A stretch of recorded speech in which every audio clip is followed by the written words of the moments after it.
Good morning. I'm Debbie Goldfarb, and I am with the Small Business Administration. Where is my, one sec, get ready to share this with you guys. Can you see that? Yes? Yes. Yes. Okay, good, good.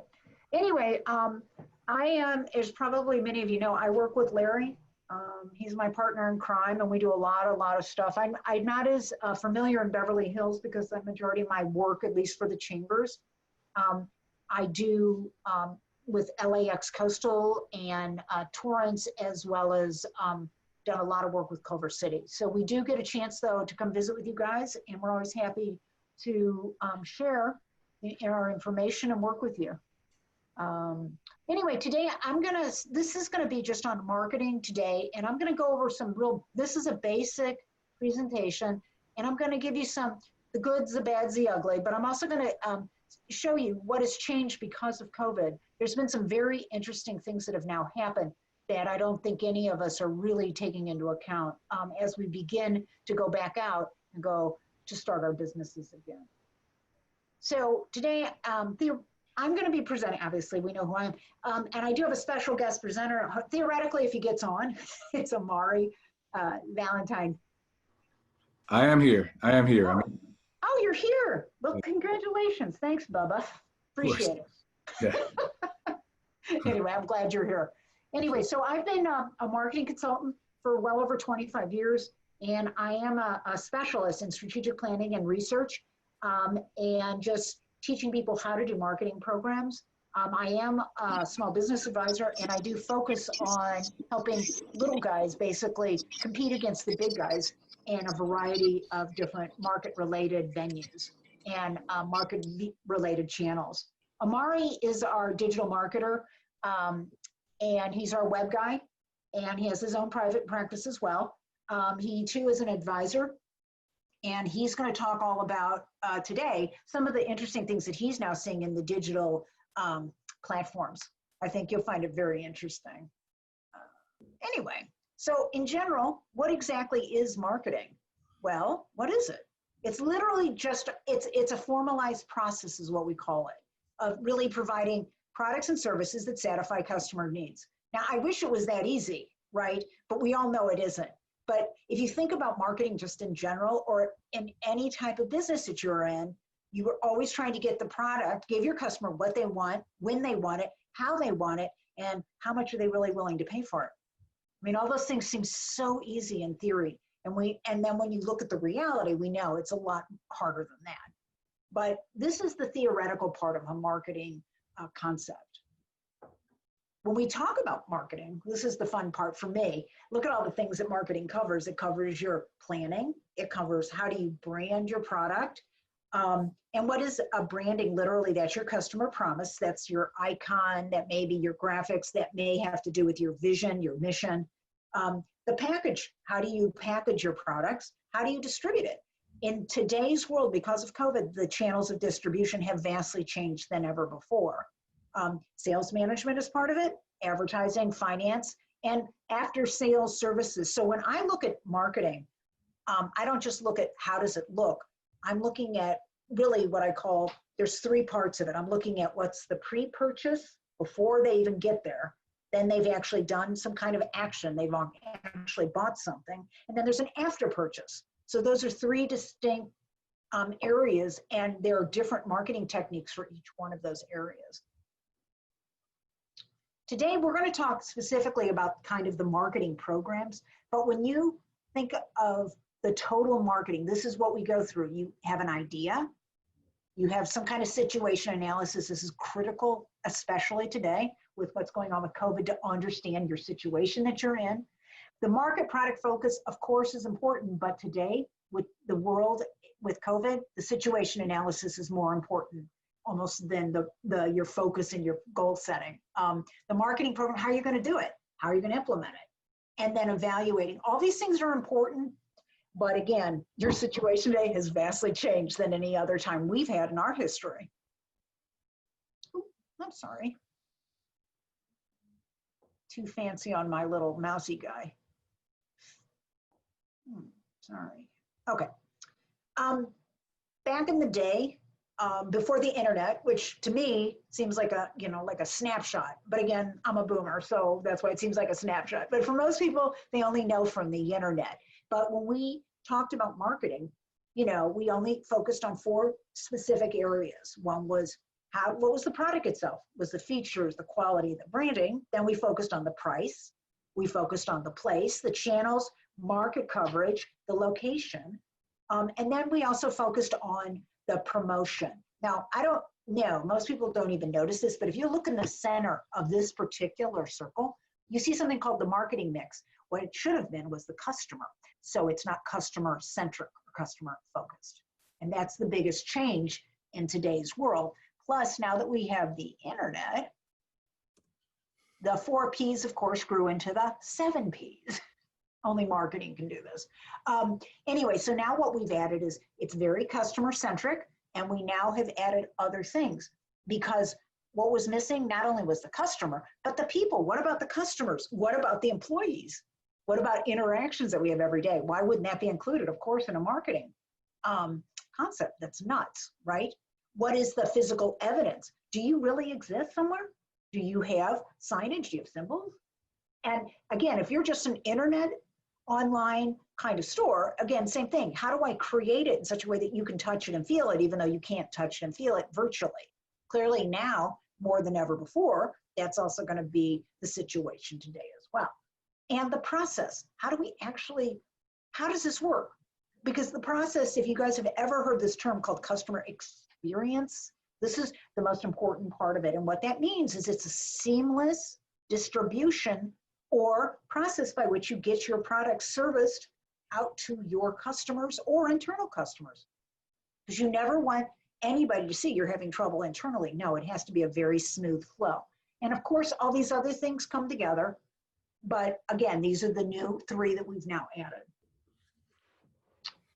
When we're talking specifically about internal and external customers, a lot of people, we only focus on who we see is our customer outside of our business, but it really can't be further from the truth.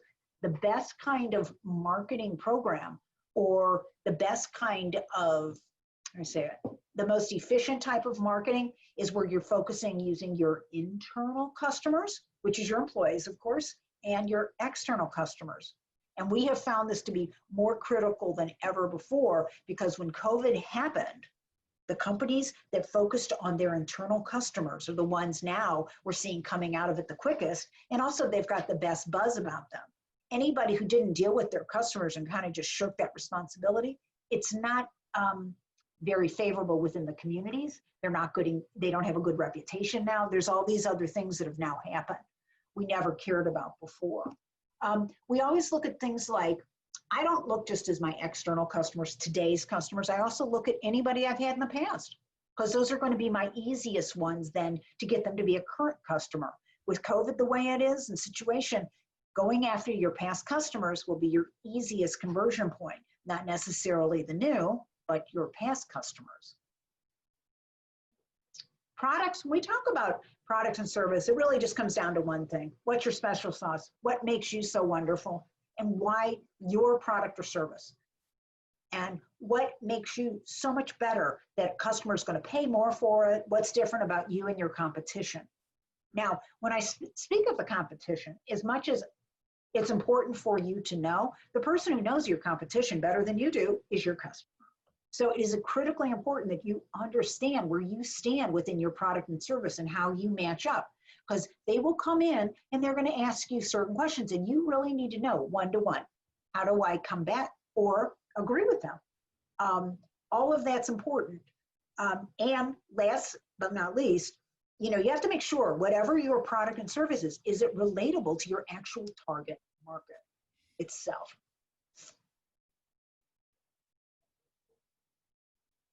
Pricing is an interesting thing, especially right now. Pricing is always critical. When you're a small guy especially, you want to make sure that you don't undercut yourself. You have to be able to cover your costs and and hopefully your profits, but you need to be competitive and fair.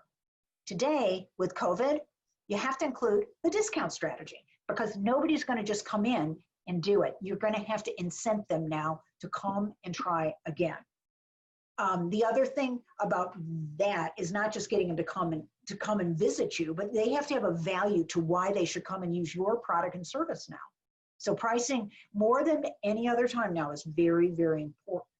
We also have a concept, what we call customer sensitivity to price. What that just means is that for a lot of products, customers, if you make a penny change, literally, they will defect and they're going to go somewhere else. On the other hand, let's say you're in a high loyalty or high-end luxury market, they may just buy it because, and they have no price sensitivity. But again, that's one of the things you need to understand about the products and services that you do sell and share with your customers.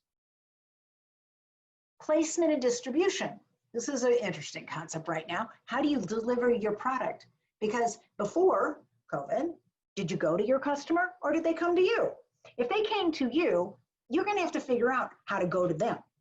Okay, because we do not know all the pieces. Of course, we're beginning to open our markets now. Great, we're opening the economy. The problem is you got a very skittish customer and consumer right now, and they're really concerned about their own safety. You know, we just did this, they've made all these sacrifices, and now you also have the protests, like, is this safe? So you're gonna have to figure out how to make them feel warm and fuzzy. Whatever you do, it's gonna be really critically important to make that a reality, whether it's virtually or in person. Other things when we talk about distribution, obviously brick and mortar, that was one of the things I'm talking about, website, your e-commerce, you know, are there third-party retail outlets? So basically we're just giving off a checklist of this is what we cover when we're focusing on placement and distribution. And promotion, the biggest thing about promotion to me really is whether you're business to business or you're business to consumer. And that makes a difference in the methods by which you may go out and deliver the message about your product, right? Within this overall category, this is where we talk about not just your company branding, but your personal branding, because in a lot of cases, you are your brand. So that promotion has to be consistent for everything that you touch.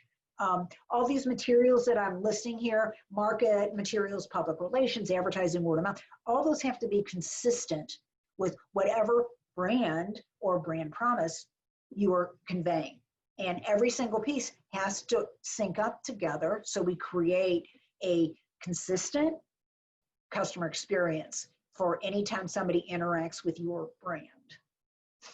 There are two types of public relations, and I like to just point this out. There's the free PR and then there's the paid. The free PR is like, let's say a Spectrum TV comes, they like what you're doing, and boom, they just want to do a little vignette on you. That's great stuff. However, there's also another hand, which is people that do this for a living, and you get to pay them, let's say, by the month, especially if you need to go out and introduce yourself into a market. This is a lot of times the approach we're going to take, is we're going to actually pay to play, is what we call it. Here's the process and the location. I love this little video, this little great graphic, but this is really where, this is your setup of your facility. Does it work? And this is how you create that client and employee customer experience. And I got to tell you something, whether you understand it internally, I'll tell you that, your customer on the outside do. They can tell if the delivery is going to work correctly. And it has to be seamless and it has to flow as efficiently as you can get it to do. However, whatever your process is, and it needs to be consistent.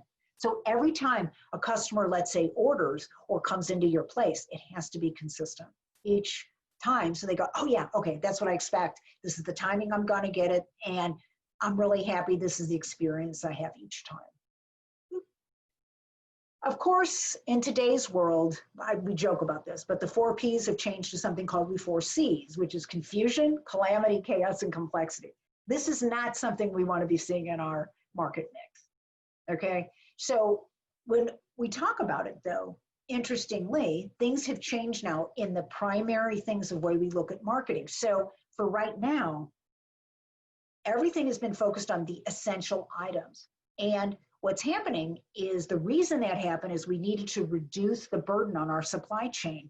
And we've allocated a lot of production to crisis-related goods. Only in the last, maybe, I want to say in the last week, am I beginning to see that change a little bit. But the question for you as business owners is, if you don't have, let's say, what we call an essential item, how do you make it seem to be essential? So in other words, all the fluff and stuff we've always done traditionally for marketing, can't do that right now. It's not being even receptive. It's not being accepted. It's not even being interested by the consumer anymore. The place, again, we need to, sorry about my phone. We need to adjust how we actually maximize the safety of the customer. Again, delivery, what do they want? What do they actually need now? And it can't just be based on fluff and stuff. We want to, for the promotion, this is a real interesting thing too. We now are reassessing our tactics and the mediums by which we're using. So in other words, what we're saying here is just the messaging has changed completely. We are no longer focused on sales kind of related things. No, I am focused on a need-based kind of promotion. And I'm focused on my company. We care. It's a community sell. And so any kind of product and service sales, it's not the right approach. You want to focus again on company cares. Here's the community, how we're helping. And a lot of people didn't talk about what they did for the community, but they should have, and they still should, because consumers right now are looking for that very specifically. Again, you heard me talk earlier, prices, they just need to be just and fair. And please, please, if you can do reductions, it's very valued and highly remembered right now by our consumer. So other things that have changed now, guys, we have a customer that's in crisis.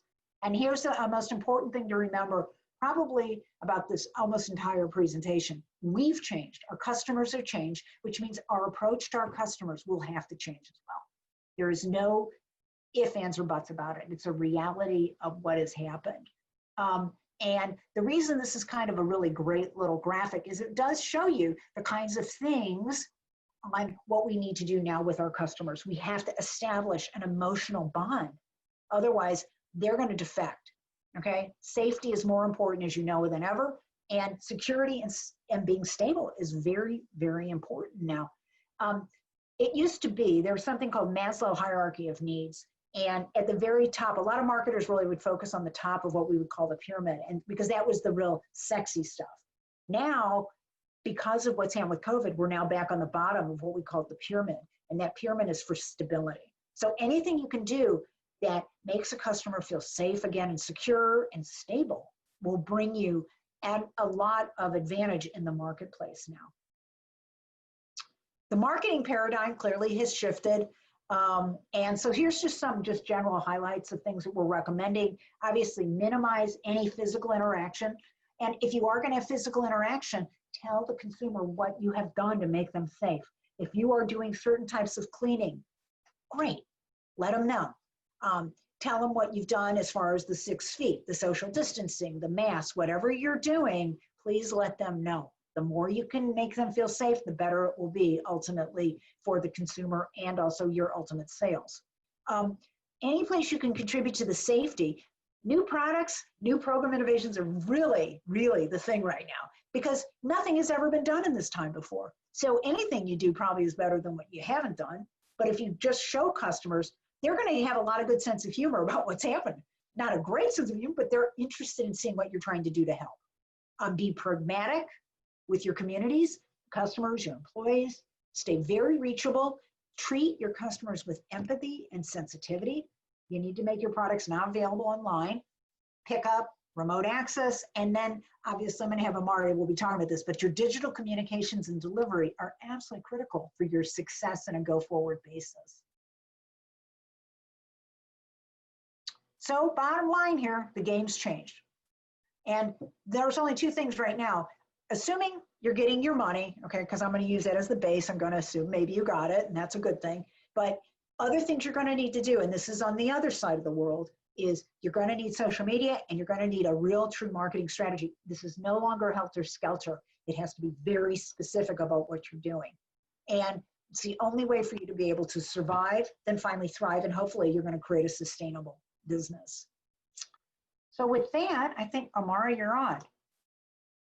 Yes, hit it. We need you to take your unmute, Amari. Unmute. Yeah, I'm the tech guy, but I don't know how to use it. Yeah, Okay. well, we won't go there. Okay, go ahead. All right. So thanks, Debbie. Thanks everyone for having me on. I just want to make a few points about the way that way that the web has sort of changed during the COVID pandemic, and how we can sort of adapt our businesses to take advantage. So the first slide here is just talks about the general growth and declines, the growth and decline across various industries. It pretty much matches our understanding of how the industries have been affected by the pandemic for the last few months. So we all know travel has taken a big hit. It's also taken a big hit as far as web traffic. So we've seen drops in advertising and construction, real estate and so forth. And we've also seen jumps in traffic growth across several industries, such as media. Obviously, people being at home, they're consuming more digital media. Food, healthcare, topics like that. So that's basically how if you noticed your traffic's declined. I mean, a lot of people have noticed that. It probably just matches the interest in whatever services you're providing. If you go to the next slide, please. Oh, okay, actually, I think we skipped to one. Is there another one? Oh, I'm sorry. Oh no, that was. Okay, I may have got. Oh, no worries. No worries. So there was basically another slide that talked about sort of the conversion rates, and that basically follows the same trends as the traffic decline. So essentially conversion across travel and so forth has dropped, but then conversion across other mediums has increased. This right here is a nice kind of view that shows how organic traffic has been affected, not across industries, but basically across, or just general traffic in general has been affected across the various types of traffic. So you've got your natural traffic or organic traffic, and then you've got your paid traffic. And as you can see here, the green is just to quickly explain how this works, how it is. The green is more recent, and the columns on the right are more recent. The columns on the left are further back. So over the past month or so, we've seen increases in organic traffic. Just for those that don't know what organic means, it basically just means traffic that comes to you that you're not paying for. So free traffic, free traffic through Google and essentially Google traffic. So as you can see here, at the beginning of the pandemic, everybody, across the board, all of the, in general, across the board, we saw a drop in organic traffic. Organic traffic has started to rebound, and you guys might have seen this in your own web traffic as well. But organic traffic has rebounded quite well, and now we see improvements over even the February levels of organic traffic. Meanwhile, paid traffic took a dive, but a large reason why the paid traffic took a dive is because people aren't paying for advertising. So what you'll see is that people aren't paying for advertising. They're not getting as much traffic through advertising, but organic has rebounded. And that's essentially that. If we go to the next slide, and I'll dig into paid traffic a little bit more. We can actually see that although advertisers are not paying for impressions, so you see there's still a large decrease in impressions over since February 19th. The actual performance of ads has increased, so we're seeing the average cost per click decrease. So we have it's cheaper. The clicks are cheaper now than they were in February, and we're seeing better click-through rates on the ads. So long story short, basically the only reason the ads aren't really performing is people aren't paying for them, but it's actually a good opportunity to get into the ad space, to kind of start wading into the waters, because we're actually seeing ad performance is doing pretty well. So if we scroll to the next slide. Okay, so how are industries interacting or evolving over the course of through the course of the pandemic and adjusting to the differences, to the traffic changes and things like that. So a lot of, and obviously they're also adjusting to, as Debbie kind of has alluded to, just changing in the way that you operate your business. So a lot of companies have moved their communications online. They're shifted internal operations online. They're doing a lot of experiential marketing. And what that basically means is creating more of an experience through your online presence. So a lot of that is, rebuilding your website or doing something that creates a better experience. An example of experiential marketing would be, there's a retailer in New York called Lockwood Shops that's basically, they're a gift shop, they're a gift store. And they previously were primarily in-store retail, and they've shifted their focus. So now they actually they've included chat on their website, and they actually do private shopping. So you can go to the website and you can have them put together a gift bag for you, and ship that to you. So those sorts of things, more personalized services that you can order through online. I wanted to just point out one other thing, Maureen. This is actually for you because you do have a gallery. Okay. One of the things that we're learning about experiential marketing, especially, is to take people through your actual gallery online. With the music and what's the emotions you want to evoke, right? So they're feeling what you're feeling, and you're describing what you went through for each of the paintings. So they get to know you better. Okay, so because if they can't be around you, right, then that in of itself is an issue, right? So I would like to see that for you. And that'll be something I'm going to have you ask somebody else. I think you need to unmute. Hang on. I need to unmute you. Am I unmuting you?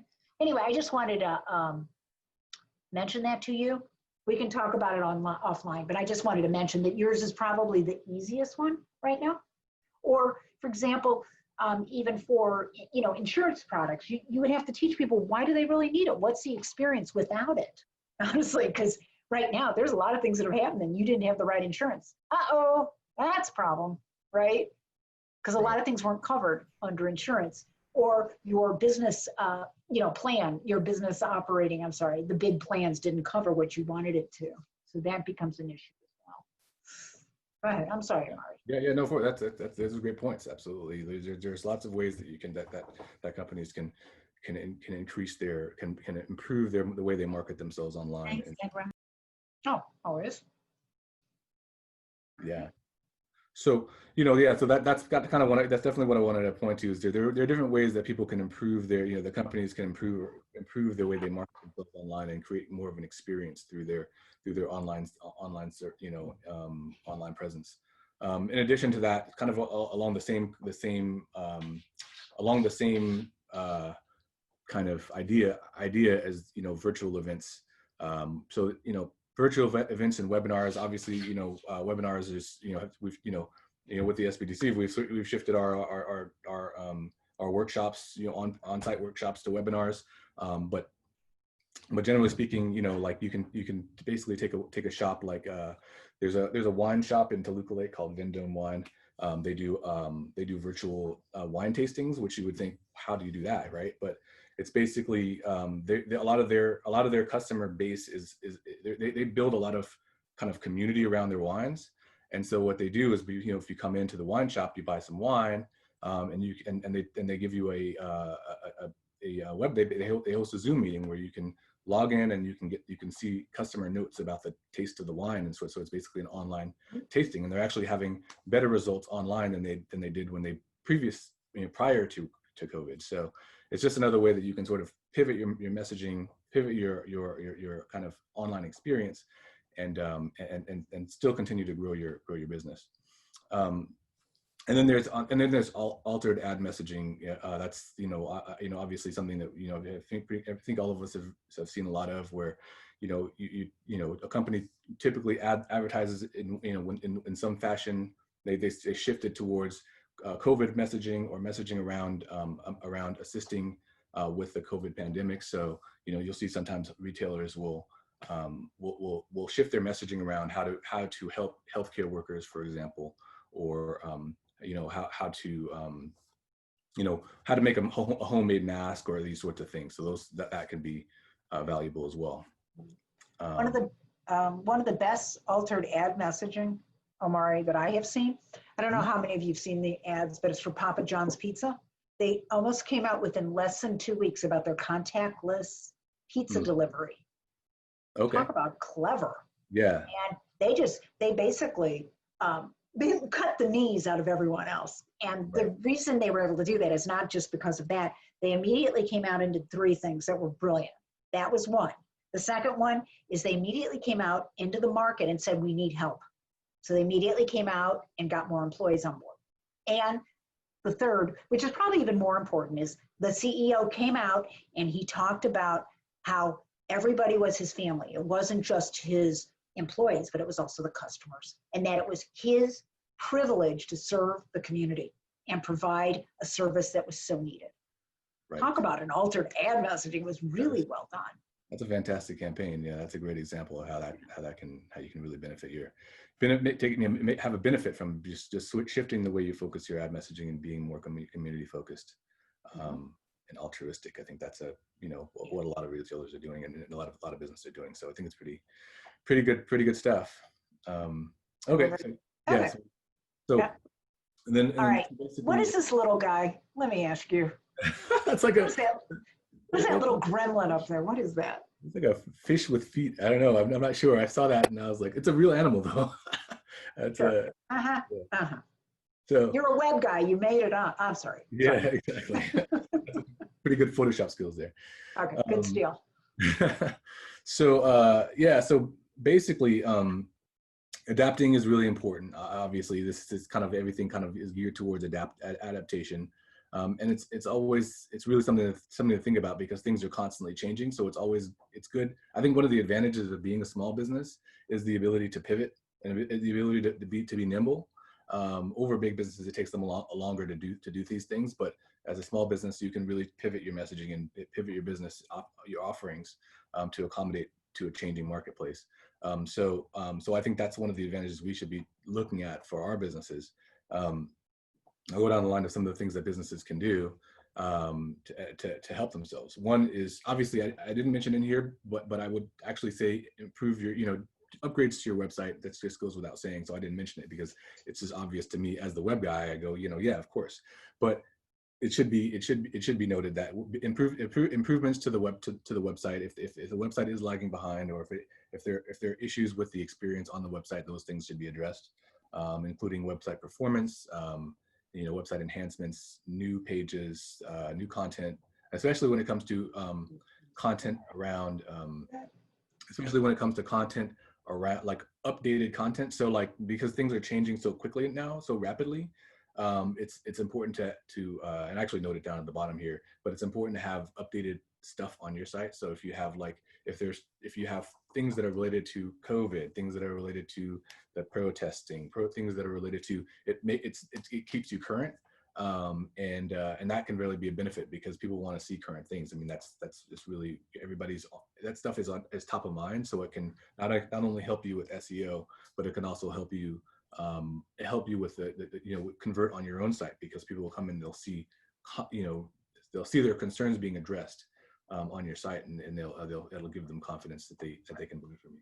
As much as I agree, I absolutely 100% agree. But I would also want to venture as the marketing side that you need to do it within a strategy. You can't just helter-skelter change your website without understanding why you're doing it. There has to be some real reason, and it has to be one-to-one almost.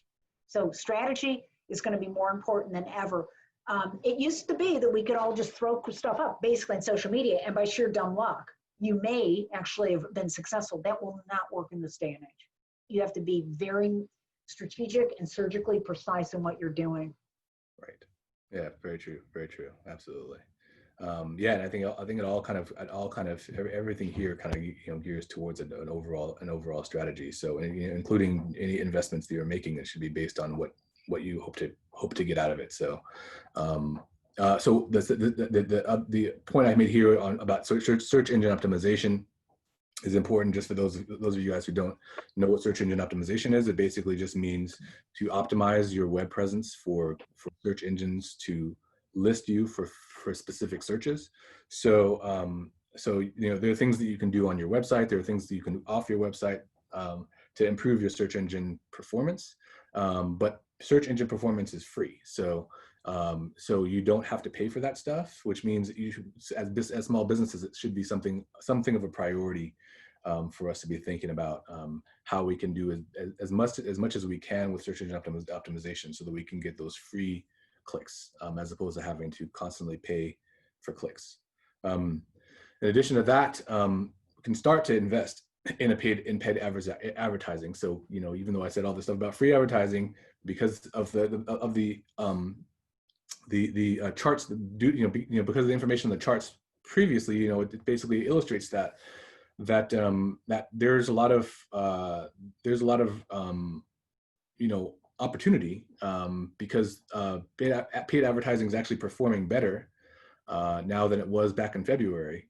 It's just that, you know, companies are slow to start investing in it. So it's something to start looking at, you know, going back into investing in advertising as we start reopening. Things are starting to get going again. You know, I definitely think it's something to start looking at if you've dialed back on your paid advertising. Then, you know, switching to social commerce. Social commerce is a great way to get to, you know, if you have a retail, if you sell retail, for example, and you want to sell things through social media, I think that is a growing platform. So, you know, there's a lot of growth. You know, there's you know, read a stat today, you know, like 74% of consumers say that, you know, they rely on social media for information to help them in purchases. You know, so there's a lot of growth and interest in social media. So we shouldn't just be looking at social media as a way to engage with consumers. We can actually use that as a way to sell our products. Some of the top platforms for that, you know, would be, you know, Facebook, you know, Instagram, where, you know, Facebook, Instagram, and Pinterest, which you can actually connect your product catalog to those platforms and sell directly from those platforms, as opposed to having them driving them to the website, which is also a good strategy. But if you're a retailer, you don't have to even take that step. Then you can also add a humanitarian a layer to your marketing efforts. So basically, as we kind of already mentioned that, talking about, you know, doing things like helping the workers and volunteering and these sorts of things. These can be beneficial for your messaging. Emphasizing the safety and acknowledging risk. So as things start to open back up, it's important that you're able to communicate how you are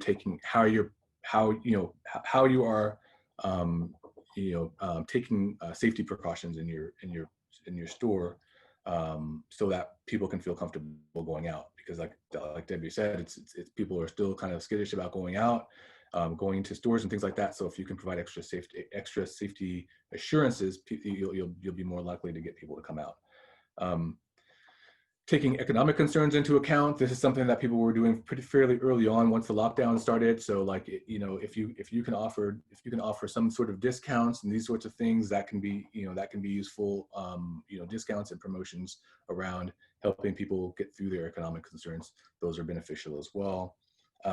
Providing a positive, optimistic tone. Everybody's stressed out. People are really worried, but I think it's always best to try to kind of think of things in a positive note. So yeah, I would kind of go with that.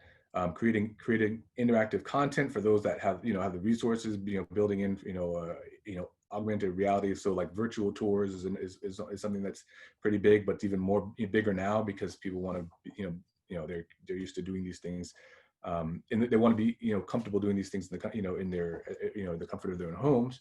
So you give them virtual tours, or you can VR tours, those sorts of things. Essentially, kind of repeating what I mentioned earlier, which was staying on top of the latest news and trends, understanding that, you pretty much have to be, you pretty much have to talk about what's happening today. A week ago might be, things are changing so quickly. Something that happened a week ago may no longer be relevant. So just being on top of keeping your communications updated with the latest trends is extremely important. So, by the way, I just was reading this morning, and this is from the latest ad week that just came out today. They were saying that on Twitter that it's okay to begin to integrate humor. For a long time, they had to stay away from it because of the seriousness. But they said if it truly is part and parcel of your brand, then it's an okay thing, especially like on Twitter itself, not on other mediums though. They're just recommending that if you have a funny, kind of kitschy saying, that it's not the worst thing in the world anymore. Right. I was glad to hear that. The other thing in that same venue, guys, just like he's saying, Literally every day, I read 3 to 4 new studies that are happening on the consumer behavior and how fast it's changing. So it's not just marketing, it's the consumer itself. Everything about our paradigm has totally changed. So it's really important to stay up to date. And if you get a chance, go online, literally put in your search engine, you know, what is branding today or what's marketing in the COVID era. And you're going to see and pick off the latest and greatest, because things are changing, like you said, every single day, but it's like day by day by day. So usually we have a much more static field that we're playing in. That is not the case. We're very dynamic right now. Definitely, definitely. No, there you go. Did you want to continue on that? Or do you want me to? This one is not, okay, this is not my slide. So this is my slide. So, all right, do you want me to pick up? All right. Obviously, guys, we already know that digital is going to continue to be our lifeline. And we already know Zoom, Google Hangouts, Skype rule. You know, what bothers me now that I'm going to get proficient in Zoom, right? We'll go back to something new, you know, or go back to the other way. And I'll be like, what do you mean? I just finally got this skill nailed down. You know, I'm a boomer. Like, you know, this is a big deal for me. But of course, who knows? But bottom line is, I need you to engage people throughout their customer journey. So again, from the pre-purchase to the purchase to the post-purchase. The reason I have this other graphic on, in 60 seconds, this is the amount of interactions people have with these particular brands. And you gotta admit, it's just staggering what that number is. In 60 seconds, Facebook's got 1 million people logging in. You know, we have 18 million texts being sent. YouTube is going crazy with 4.5 million. I mean, this is pretty extensive. So if you're not on board with this kind of digital medium, obviously you need to be, because understand that's where it's all happening now. Other things that's become really different than ever before is information and access to information. Okay, so now what's happening is there's an unbelievable amount of tracing apps. So you all know that we're going to begin to trace so we can do contact tracing. But it isn't just that. There's multiple device access, and every day there's another application that's beginning to happen. So it's been just fascinating to watch what the difference was. Of the apps, one of the things that we could talk about is what's going on with the medical field. They have an amazing amount of new apps that all of a sudden you can do everything by telemedicine. Whoever thought that, right? Yep. So here's the other thing. Service delivery has been rethought. What I don't know, and nobody can tell me this because it's definitely not being seen yet, is this a transition? Is it for now or is it forever? I don't know.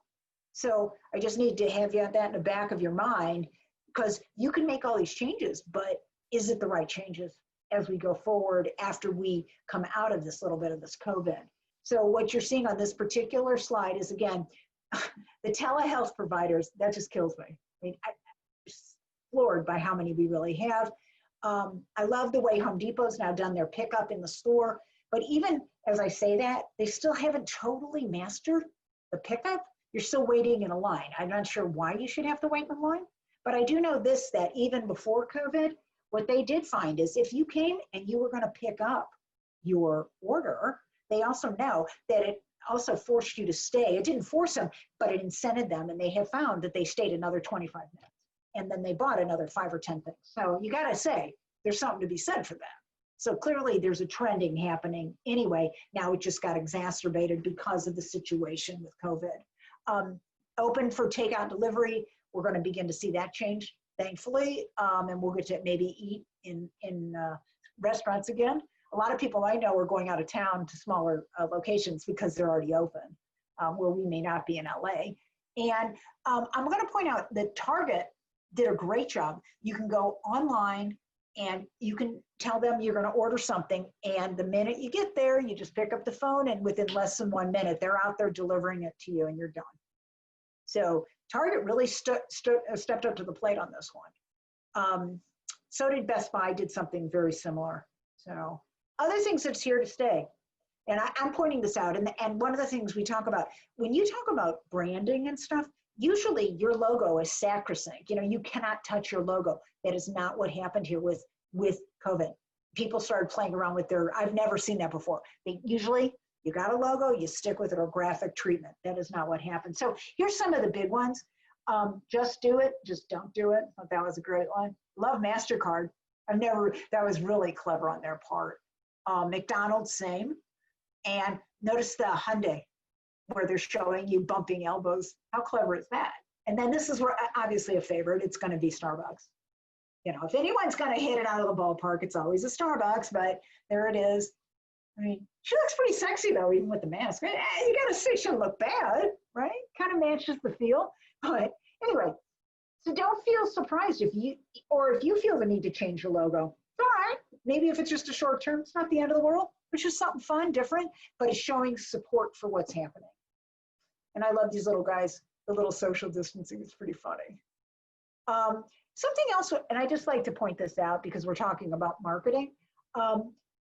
You have in marketing, one of the things that's really more important than ever before is not to just do one marketing technique. It doesn't work. You need to do what we call 360. It's like try every single thing you can touch in any way you can. And not one channel is better than the next. Of course, you can test, and yes, some will perform better. But in truth, if you use a combination, it's going to be much more effective for you overall. And the reason is we know for a fact customers need to be contacted 6 to 8 times before they actually do a buy. 6 to 8 times, that's an incredible amount of time. And a lot of times people are like, oh my God, that's excessive. I don't want to deal with it. But I always like to keep this in mind. Our attention span as a human, it's 3 seconds. It's 2 seconds less than a goldfish. That ain't the best, guys.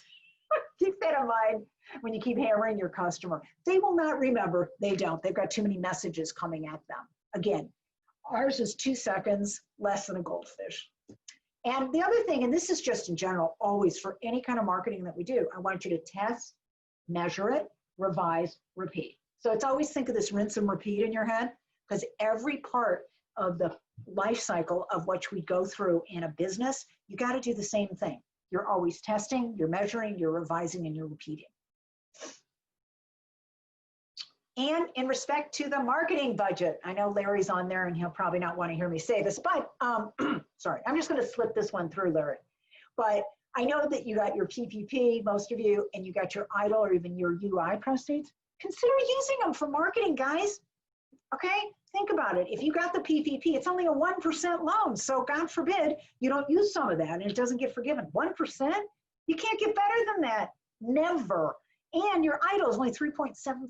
You can't get better than that. I can't touch that with any SBA loans, okay? And a lot of people went and got UI proceeds, didn't really need them, and now they're doing better than ever because the additional $600 that got thrown in. Okay, now the reason I bring that up, and again, this is because I'm a marketing person, but it's always unusual to me in times like this, people get cheap. It's the weirdest thing. This is not the time to get cheap. I understand it, but be strategically, again, precise. Do focus on your marketing efforts, whatever that means to you, but make sure you're doing it. Normal rule of thumb, if you were a bigger company, let's say, it would be like 10% of your sales. Now, in this day and age, you guys are never going to allocate that. I would be happy, though, even if I got 1%. Most of the time, I get small business owners every single day that come to me with zero money in their budget to do anything with marketing. And I just look at them like, and what would you like me to do with that? There's not much I can do. So don't shortchange yourself right now. And the other thing I want you to do is be smart about how you do it. And it's okay if it fails. Absolutely okay. And I've never said that before, but in this day and age, nobody knows what they're doing. It's okay. So you don't have to benchmark against anybody. Everything is being looked at. Everything is being accepted. And we're encouraging you to try it. At least you're out there trying, because I don't want to see you give up because it's such a hard situation. And it is. We'll be the first to tell you that. So here's the other thing is, I mean, I'm joking up here with the new mindset loading, but it's the truth. Again, everything you're going to be doing, just like Amari said, you got to be agile, flexible, reposition, adapt, and embrace everything you can digital. You can't fight it. You got to get involved with it. And I'm recommending you do things in a phased or a strategic approach to change. This way, that then if it doesn't work or you don't need to go that far, you haven't spent that much money and you're not that vested in it. So it's okay to retract and try again, do something else. Help companies work from home. Don't give up. This has been miserable for all of us. Please don't give up, okay? Offer some free trials, do some test runs. And there are, in this kind of time, there's incredible opportunities. We don't just think about them. There's wonderful, wonderful opportunities now that we don't usually see. And I'd like to see you be smart, be strategic, be ready for the economy to open. And, one of the best stories I can tell you is, it's a favorite, that in the Depression, there were two companies in particular that come to mind that to this day are very, very successful. One is J.W. Marriott. He took $6,000. He bought himself an A&W root beer stand. They had 16 stools. You see where he is today, right? So clearly he did something right, and it was during the Depression. Then another company is Little Debbie's. And I mean, I think they're dumb as can be personally. And I would never, God forbid, I would never eat that. But not the point. The point is they started selling that out of the truck of a big truck, and they sold them for 2 cents. And they're huge now. So you just don't know what you can find. But one of the lessons I'm going to recommend is look at history. There's a lot of best company practices I've ever seen, or the ones that have really come out the best in fighting, is the ones that during a recession or our depression, they're still here because somebody was able to do something called a survivalist entrepreneur. That's what they did. And it's just impressive to see they did. They came out and they just made it happen. They were very tenacious and said, I'm going to do it. And I'm going to forgive myself for the mistakes that are going to happen. It's okay. It's not the worst thing. And bottom line, that's it. We have questions. And I just also wanted to let you know, this is our beginning marketing class. I know Mari and we each do bunches of other classes. I do the branding ones. I'm doing one on branding in the COVID era. I also do the research. So we all do different things, but I'd love to have you join us, and I'm definitely open for questions. So, I'm going to get out of my stop sharing here. And do we have any questions in the chat? So I like Van Gogh. I like Van Gogh too. Okay. I have to leave. Okay. Thank you. So questions, guys? Come on, Susanna, you got to have a question. Don't you love us? Can you repeat or Sure. say it again? I mean, about what you said about YouTube. I think you were talking about where to, because the letters were too small for me and I couldn't see. You were talking about investing, or not investing, but investing time and effort in social media, I think it was. So you had like a slide talking about all the different platforms, I think. Okay. Oh, okay. Go ahead. Which one do you think, Omar? By the way, guys, we're going to send you this presentation, just so you know. Okay. And you will also get the recording, because it is hard with the Zoom thingy to see. Yeah, well, I don't. I didn't have a slide that had that list of the different platforms myself. I did though. Oh, you did. Debbie, I did. Hold on. Let me go back to it. It's like a circle and it says Facebook, YouTube. I'll find it. Let me find it and then I'll share it. I think you can see it now, right? This one. That's what you liked. Yeah. That one. That's it. Yeah. It's hard to see. But like I said, you guys will see it. But what this circle is I don't think most people are aware of it, unless you work in this all the time, that there's industry-specific links and social media areas that you can actually put your message out, right? But there's also just the basic ones. This one is literally focusing on the more well-known, but your industry will also have very specific ones as well.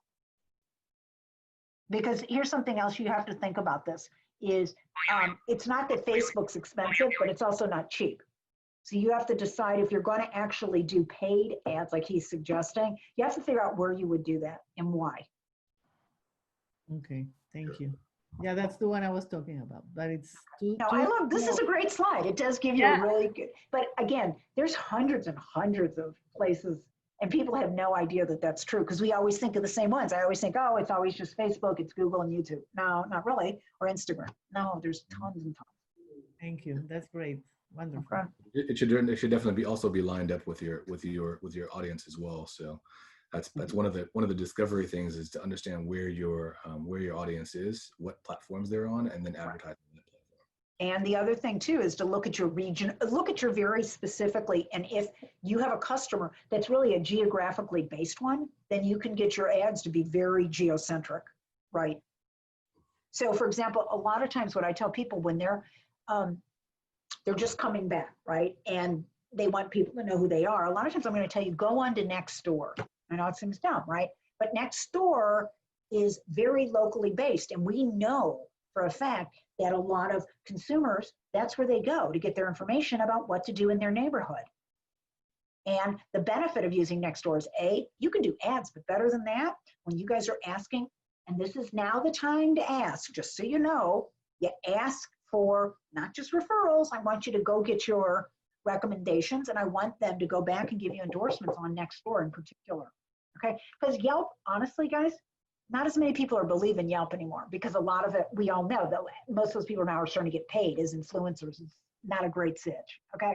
But Nextdoor is different. Nextdoor is my community. That's where I go to get my information for what I'm gonna do.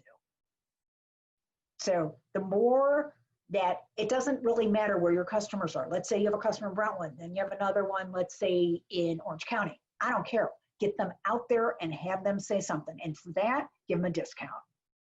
That's how you work them, okay? I'm gonna give you a discount blank, give me a referral. I need 5 new customers, right? Because they all know you're hurting. They do, and they wanna help you. And the other thing that customers that we're seeing, they wanna know that A, you survived. B, you've got a good sense of humor about it, but you're hearing them. You're really empathetic. You listen to what they say and address their immediate concern on the spot, okay? And then anybody who was a customer that just because of COVID and stuff, you haven't seen them in a while, go back to them, talk to them, see what's going on. And if you want to, even do a survey and ask them, here's the 5 things I'm thinking I want to do. What do you guys think? They are going to be open like you've never seen to be able to talk to you, because they want you to be leaders, because our leadership hasn't been as, let's say, strong as it could have been, and they don't trust people anymore. Why would you? Right? This has been a miserable experience, and everything that we know has changed, right? Again, keep that in mind. So everything you're feeling, your consumer's feeling. You know, and we've not had that before, ever. So Right. it just changed things.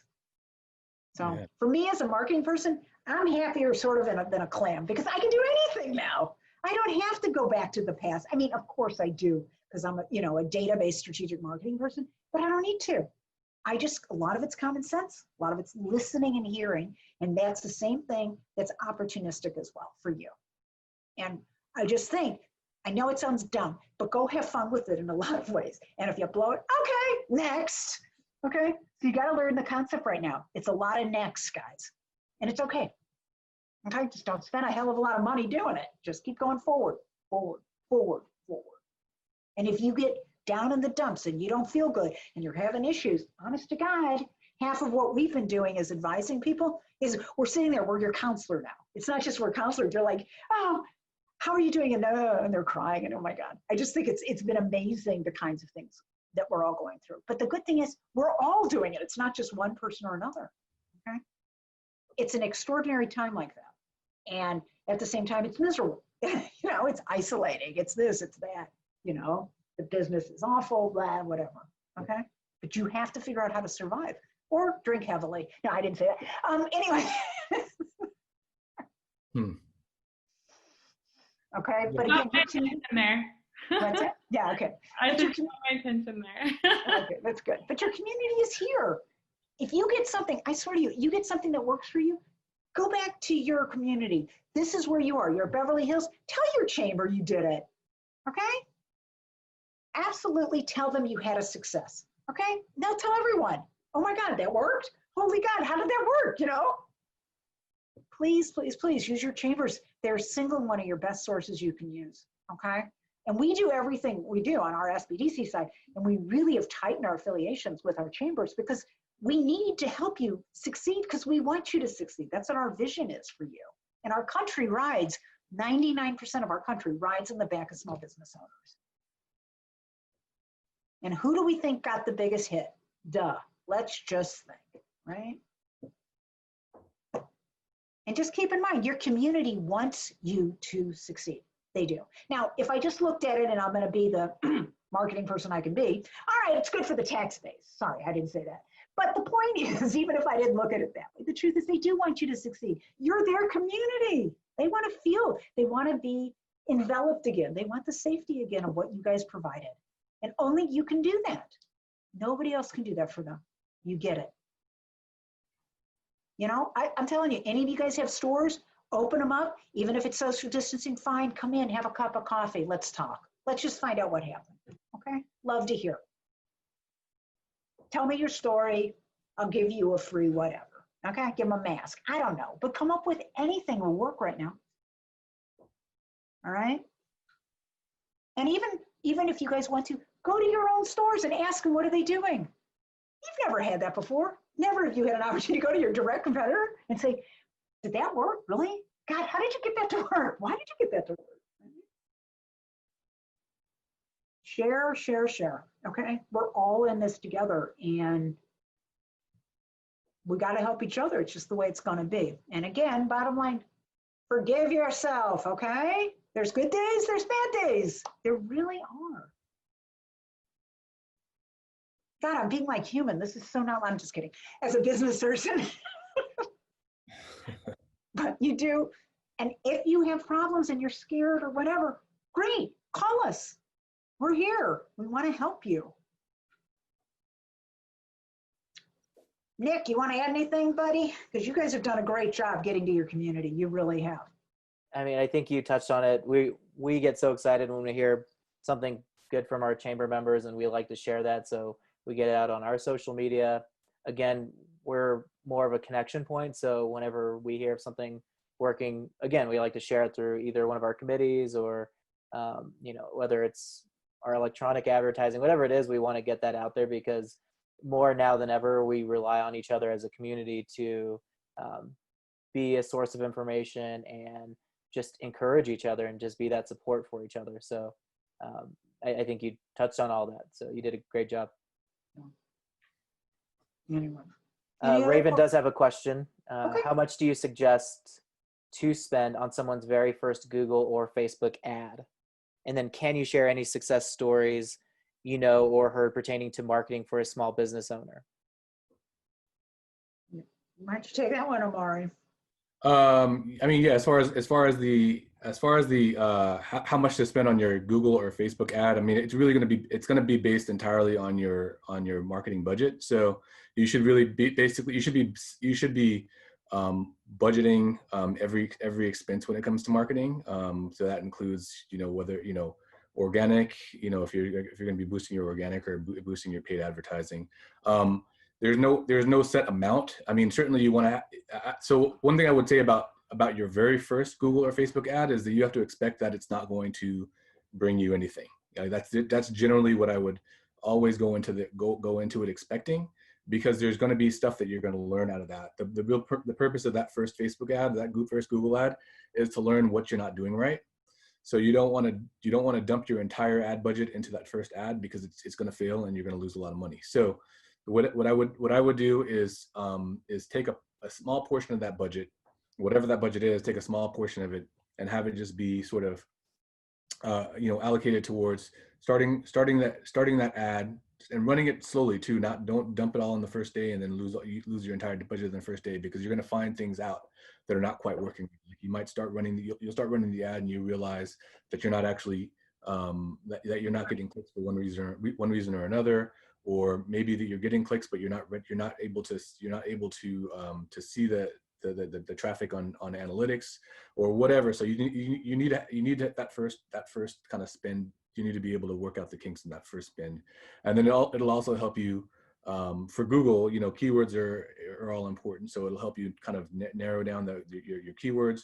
It'll also help you find out whether or not your landing page is effective, because that's one of the things that I often find when it comes to Google ads and Facebook ads. People drive to a landing page that's not effective, and then they just basically lost all that money. So you want to make sure that you're sending people to a landing page that actually fulfills the promise of the ad, And if it's not, then you're going to get a lot of people bouncing from the ad, leaving your landing page and not taking action.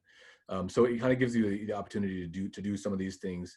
But definitely make sure that you've got some kind of analytics. You've got a landing page that you've got a landing page. You're not just sending it to the homepage of your website or something. Yeah. And that and then you have an understanding of what your audience is. For Facebook, it's all about audience, so you have a good understanding of what your audience is, and that you're narrowing that down effectively. So I don't really have an answer as far as what that number is, because it's going to really be based on your budget, but it should be a small portion of that budget. Is there any portion that's so low that there's really no reason to do it?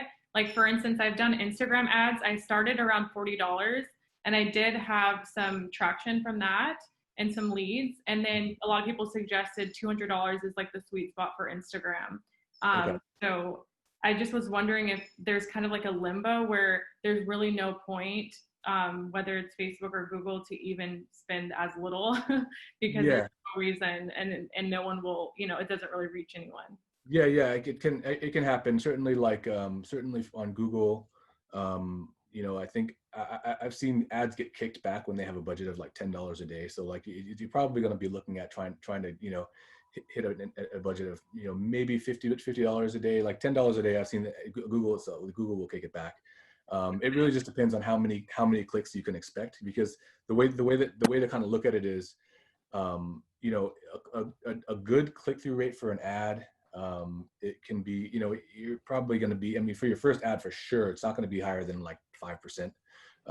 So you need at least 20 clicks for that ad to return something to you. Okay. So then you think, okay, well, how much of my ad, how much of my clicks, if you're spending $1, then that's $20 just for a single click. So you have to kind of base it around that and think, okay, well, maybe if I spend $100, I'll get 5 clicks, and then I can start to see whether or not this ad is starting to actually, return something for me. So.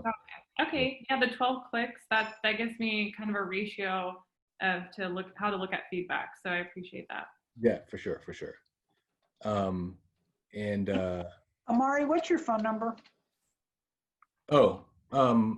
And your contact? Can you just throw it on the chat? I'm going to put it in. Yeah, for sure. I'll put it on the chat. Just put it on the chat. I'm going to do it right now. Definitely. So do you want to, as far as the success stories, Go ahead. do you have one for that, or do you want me to go? No, I'm going to let you talk about that. I have had plenty of success stories, but mine are going to be much more overall campaigns, or which ones because I'm going to do it much from a strategic side. Yeah, for specific sure. execution, like what you're talking about, although I do have them. Yeah, for sure. Yeah, my stories are going to be primarily based around web stuff. So it's not going to be specific to just general overall marketing stuff, but it's going to be like web stuff. So I definitely as far as success stories, like I've got a client that does they're a police tow yard, and they essentially just updating their website, because they actually didn't have a site, just updating their site and starting to list their auctions, because they do auctions every week. So starting to list their auctions online.